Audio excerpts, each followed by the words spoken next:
mempersembahkan sandiwara radio Saur Sepuh dalam kisah Darah Putra Sanggam. Disajikan oleh Prokol, obat flu yang dulu dibeli dengan resep dokter, sekarang dapat dibeli bebas di mana-mana. Darah Putra Sanggam, episode ke-9, Kisah Saur Sepuh, produksi Harapana Record.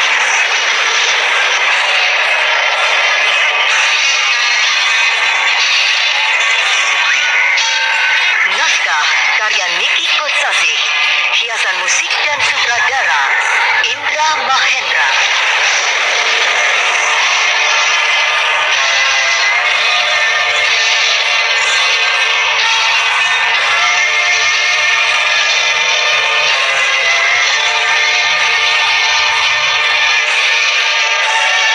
Darah Putra Sanggam pada babak ke-44 ini menampilkan Wendaka Lubis sebagai Jamali, Hermawan sebagai Panglima Ringkin, Guntur sebagai Senopati Indra Kumala, M. Adang sebagai Ki Jara, Waluyo sebagai Arya Dengkak, Cucung AS sebagai Ki Demang, Siswanto sebagai Dogol, dan Untung Setio sebagai Obik.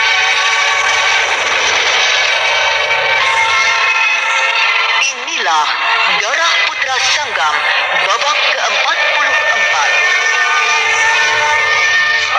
Kena flu lagi aku. Sakit kepala, pilek dan demam rasanya. Ke dokter, makanya ke dokter, Pak. Kapan waktunya, Bu? Kerja ini, kerja itu. Ngerti, tapi kalau sakit mau terus kerja. Aduh, Nih, minum prokol kalau nggak sempat ke dokter. prokol. Apa itu prokol? Obat flu resep dokter yang sudah dijual bebas. Minum prokol sama dengan mendapat obat dari dokter. Nih, minum. Dan ini airnya, Pak.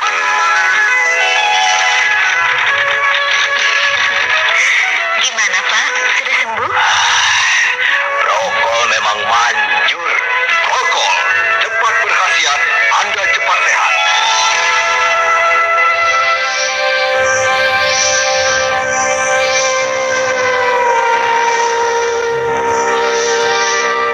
Pada kisah yang lalu dikisahkan, Ki Demang Cangkudu telah melakukan kesalahan yang fatal, yakni memasukkan seorang perempuan bayaran kepada Tumenggung Jamali. Maka dengan begitu, Tumenggung Jamali dapat mencium sesuatu yang tidak beres di balik upacara penyambutan yang sangat meriah itu.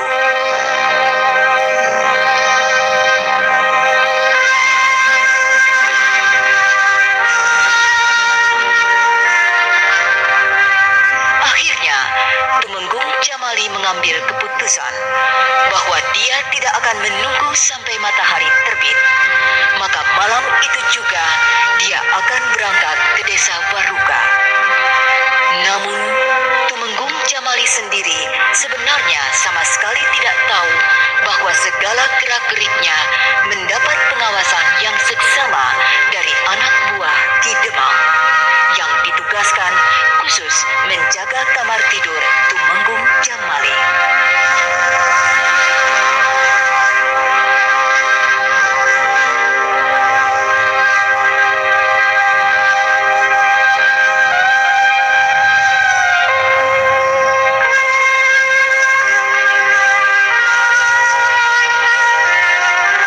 Kanjeng Tumenggung, Kau Arya Dengkak? hendak kemanakah di malam buta ini, Kanjeng Tumenggung? Begini Arya Dengkak.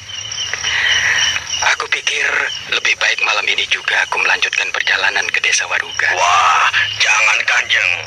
Kan lebih baik besok saja. Kenapa harus besok? Kalau bisa malam ini kan lebih baik. Lebih cepat sampai kan lebih baik. Tapi kan enaknya malam ini Kanjeng istirahat. Jadi besok menempuh perjalanan dengan badan yang segar. Menempuh perjalanan di waktu malam hari tidak enak, Kanjeng. Lebih enak pada waktu siang hari. Tidak, Arya Dengka. Aku ingin berangkat malam ini juga.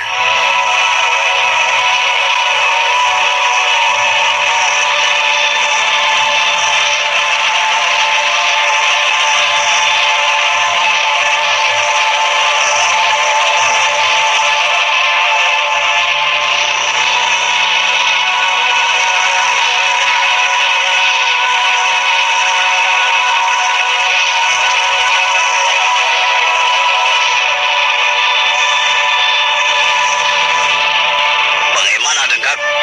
Kemauannya keras Ki Demang. Tidak bisa dicegah. Sudah. Kita cegat saja. Kita bunuh. Kau jangan gila Dengkak. Temenggung Jamali sedang mengemban tugas khusus dari Tuanku Brahma. Kalau sampai terjadi sesuatu dengan Temenggung Jamali, Tuanku Brahma pasti murka. Habislah kita. Riwayat kita tamat semuanya. Iya. Yang hanya bisa kita lakukan hanya mengulur-ngulur waktu keberangkatannya saja. Lain tidak. Ki Demang, bagaimana kalau kita suruh saja si Dogol? Kita bayar dia untuk membunuh Temenggung Jamali. Juga sama saja, berbahaya. Alasannya merampok saja begitu. Merampok? Iya. Si Dogol dengan anak buahnya harus benar-benar berbuat seperti gerombolan perampok. Dengan begitu, kesannya Temenggung Jamali di tengah perjalanan dibunuh perampok. Ciri-ciri perampok kalau membunuh mangsanya hanya satu, yaitu kalau mangsanya itu melawan. Tetapi kalau yang dirampok tidak melawan, lalu dengan rela menyerahkan uang dan harta bendanya, maka tidak akan dibunuh. Temenggung Jamali orang yang kaya raya. Pasti dia akan menyerahkan uang yang dibawanya kepada si Dogol. Maka tidak ada alasan bagi si Dogol untuk membunuh Temenggung Jamali. Iya. Lalu dimanapun juga, tujuan utama perampokan adalah menguras uang dan harta benda mangsanya, dan bukan nyawa yang diinginkannya. Kan tidak ada saksi. Maksudmu? Begini, Ki Demang. Kalau si Dogol membunuh Temenggung Jamali, tidak akan ada yang tahu. Sebab dilakukan di tengah hutan. Jadi, orang-orang menduga pasti Temenggung Jamali itu dibunuh oleh perampok. Lalu, di tempat itu dibuat sedemikian rupa, sehingga kesannya seperti bekas sebuah pertarungan. Iya. Saranmu bisa masuk akal. Baiklah, panggil si Dogol. Baik, Ki Demang.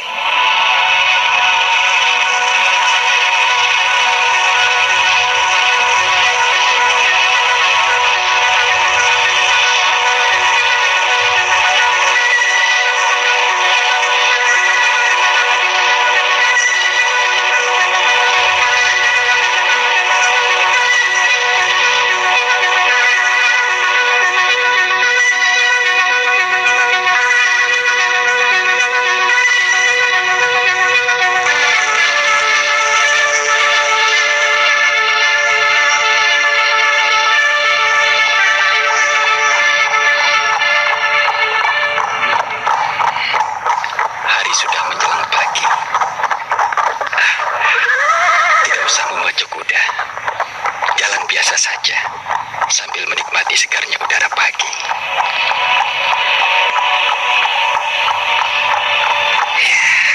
Setelah melewati sisi hutan itu, aku akan memacu kuda. Dan pada tengah hari, aku sudah bisa menyeberangi Sungai Mandiri.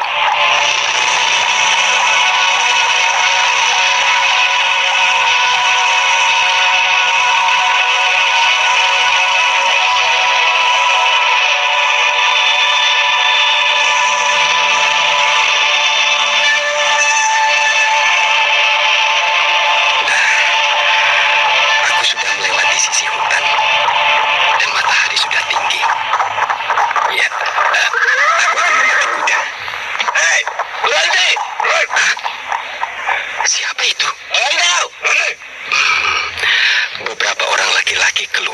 sisi kiri kanan hutan.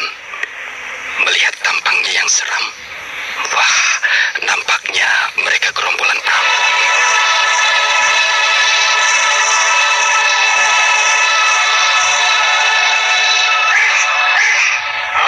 Kena flu lagi aku. Sakit kepala, pilek dan demam rasanya. Ke dokter, makanya ke dokter, Pak. Kapan waktunya, Bu? Kerja ini, kerja itu. Ngerti, tapi kalau sakit mau terus kerja. Aduh, Nih, minum prokol kalau nggak sempat ke dokter. prokol. Apa itu prokol? Obat flu resep dokter yang sudah dijual bebas. Minum prokol sama dengan mendapat obat dari dokter. Nih, minum. Dan ini airnya, Pak.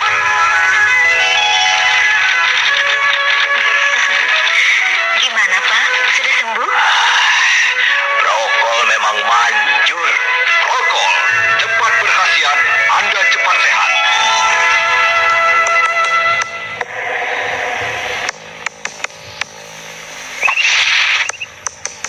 Turun. Turun kau. Turun. Iya, turun dari kuda dan serahkan uang dan harta bendamu. Kenapa aku harus turun dari kuda, lalu menyerahkan uang dan harta bendaku? Kau tidak tahu siapa aku, hah? Ini, si Dogol, pemimpin begal tangan iblis. Oh, begal. Hutan Bojong ini wilayah kekuasaanku. Jadi, siapa yang lewat di sini harus menyerahkan UPT. Iya, baiklah. Nih, aku hanya bawa uang 1 kantung. Dan ini harta bendaku hanya 1 keranjang kecil. Isinya cuma baju untuk salin. Silahkan ambil semuanya. Aku mau meneruskan perjalanan. Ya,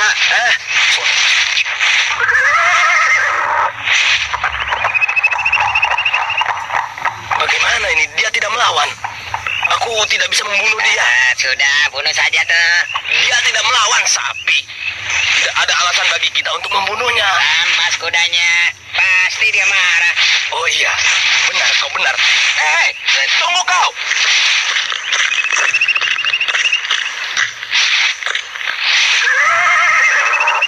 Ada apa lagi? Turun. Aku memerlukan kudamu. Ya, baiklah. Aku bisa jalan kaki. Ya. Waduh. Kau lihat sendiri. Bik, gimana Bik? Kita minta uang dikasih. Minta harta dikasih. Sekarang kudanya diminta. Dikasih juga. Nah, mau apa lagi kita ini, Bik? Alah, banyak aturan amat. Bunuh saja. Iyalah, ini di hutan tidak akan Iya. ada yang akan jadi saksi ya. Tidak ada orang lain kok, cuma kita saja. Amat. Tunggu kau. Ada apa lagi? Uang sudah, harta sudah, kuda juga sudah. Lalu mau minta apa lagi? Jangan banyak tanya. Ini, ya. Yap.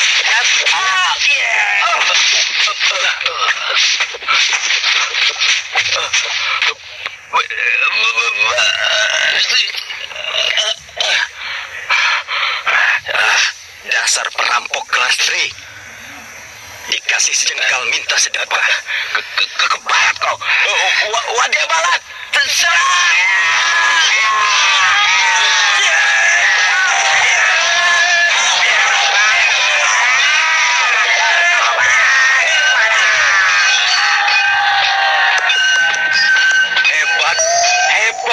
Hebat. Siapa dia?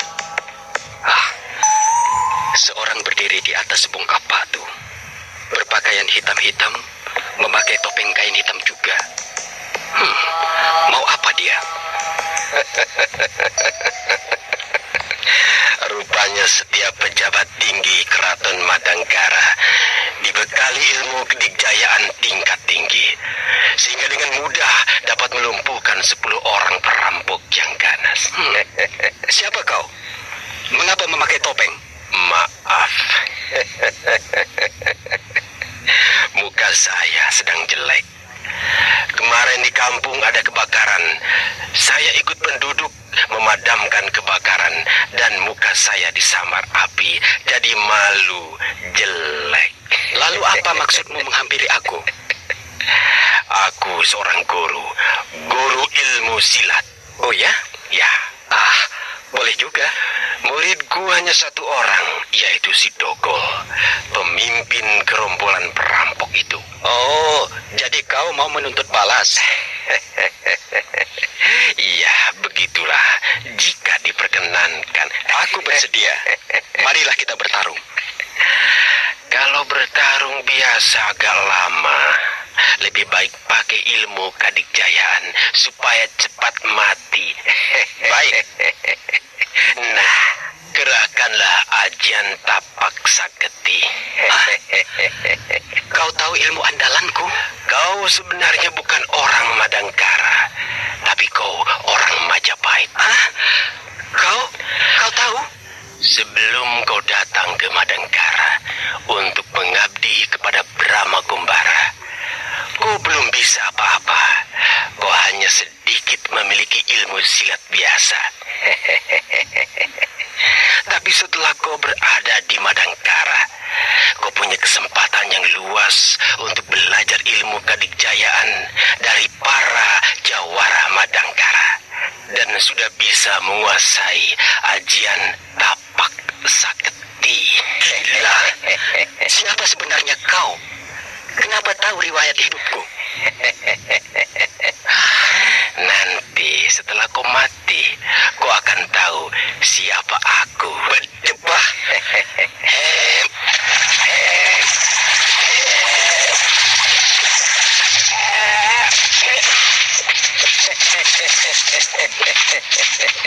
Ajian tapak saketi.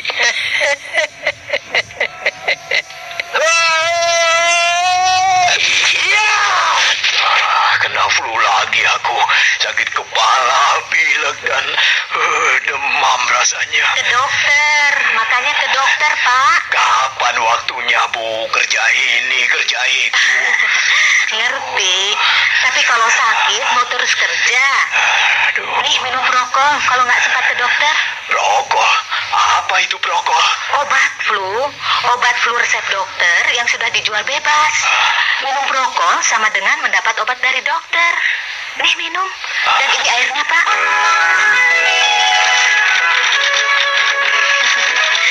Gimana, Pak? Sudah sembuh?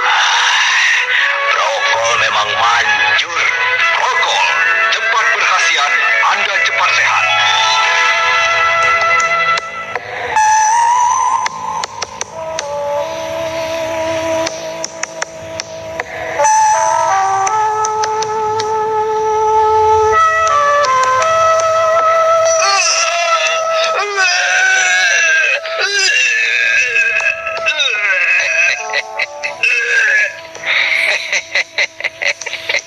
Tumenggung Jamal, kau tahu sekarang bahwa ilmu kadikjayaan tingkat tinggi yang diturunkan Brahma Kumbara kepada para bawahannya yang selalu kalian sanjung-sanjung sebenarnya tidak terlalu istimewa, hanya biasa-biasa saja.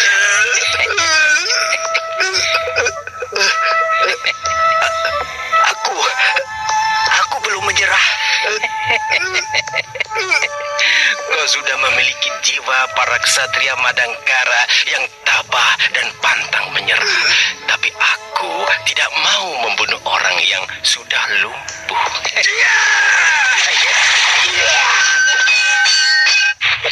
Ke barat, lawan aku. Senopati Indra Kumala. Temenggung, tenanglah.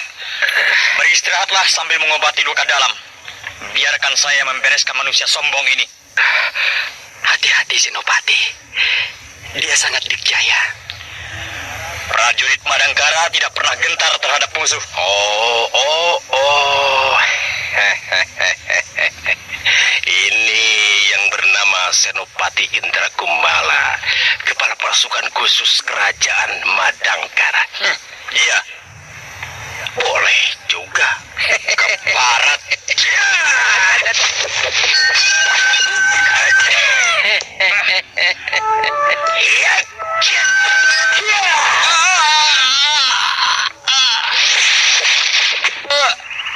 Aduh.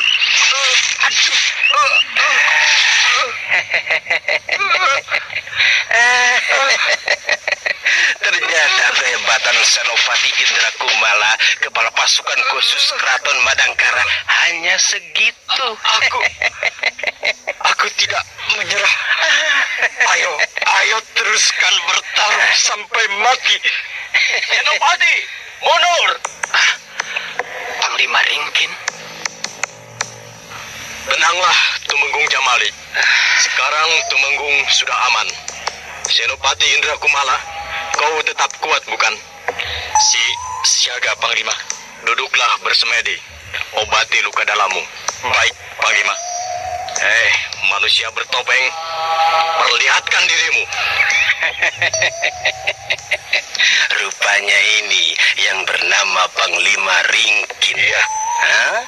Pimpinan tertinggi Angkatan Perang Kerajaan Madangkara. Selamat datang, Panglima.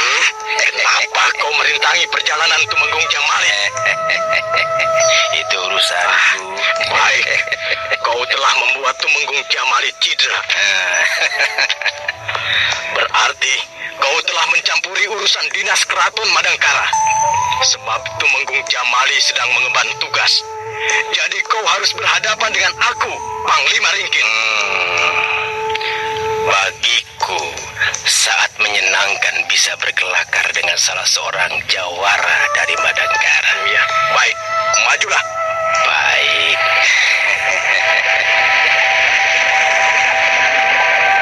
Tumenggung Jamali, lihat. Panglima Ringkin mengerahkan ajian serat jiwa tingkat ke-8. Tapi orang bertopeng itu tenang-tenang saja. Panglima Ringkin, kau mau mempergunakan ajian serat jiwa bukan? Percuma saja.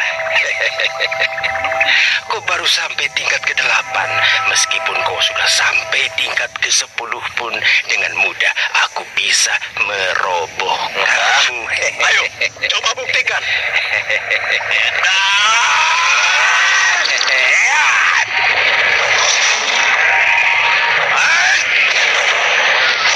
Panglima Ringkin terdorong ke belakang beberapa langkah, tapi tetap berdiri dengan kokoh.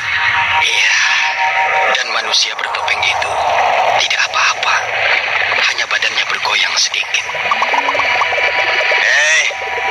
Mau kemana, Panglima Ringkin? Rupanya kau jadi ngeri, sebab ajian serat jiwa tingkat ke-8 tidak mempan terhadapku. Mau apa Panglima Ringkin berjalan menghampiri kita? Dia tidak mengajukan ejekan manusia bertopeng itu. Senopati Indra Kumala, siaga. Kau sudah kuat? Siaga, sudah Panglima. Tumenggung Jamali? Iya. Ada apa Panglima? Juga sudah kuat? Tubuhku jadi lemah. Aku tidak kuat berdiri. Baik.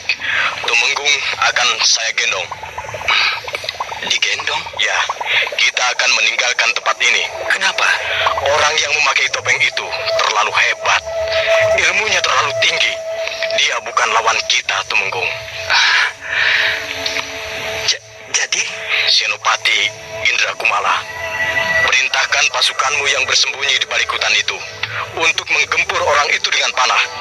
Kemudian kita bertempur sambil mundur, mendekati desa Kuyan yang berada di balik bukit itu.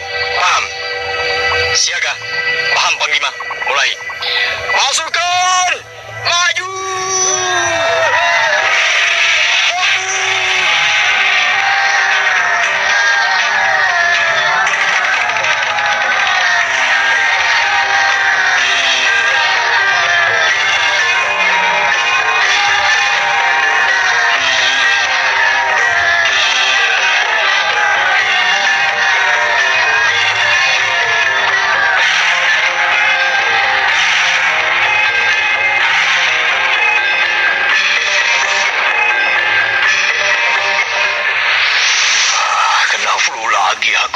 Sakit kepala, pilek, dan demam rasanya. Ke dokter, makanya ke dokter, Pak. Kapan waktunya, Bu? Kerja ini, kerja itu.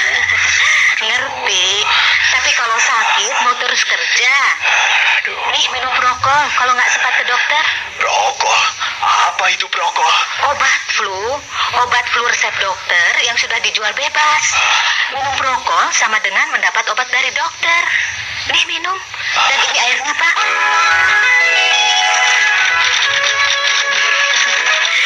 Gimana Pak, sudah sembuh? Prokol memang manjur. Prokol, cepat berkhasiat, Anda cepat sehat.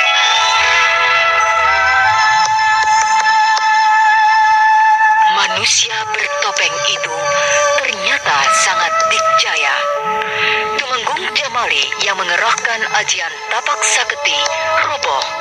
Lalu Senopati Indra Kumala yang ahli bermain pedang juga roboh. Begitu pula Panglima Ringkin yang mempergunakan ajian serat jiwa tingkat ke-8 tidak sanggup menahan kedikjayaan manusia bertopeng itu. Untuk menyelamatkan situasi, terpaksa Panglima Ringkin mempergunakan taktik pertempuran yang biasa dilakukan di medan perang supaya dapat menyelamatkan jiwa Tumenggung Jamali. Mengapa tiba-tiba Senopati Indra Kumala dan Panglima Ringkin muncul untuk menolong Tumenggung Jamali? Dan siapakah manusia bertopeng itu yang memiliki ilmu kedikjayaan yang dahsyat?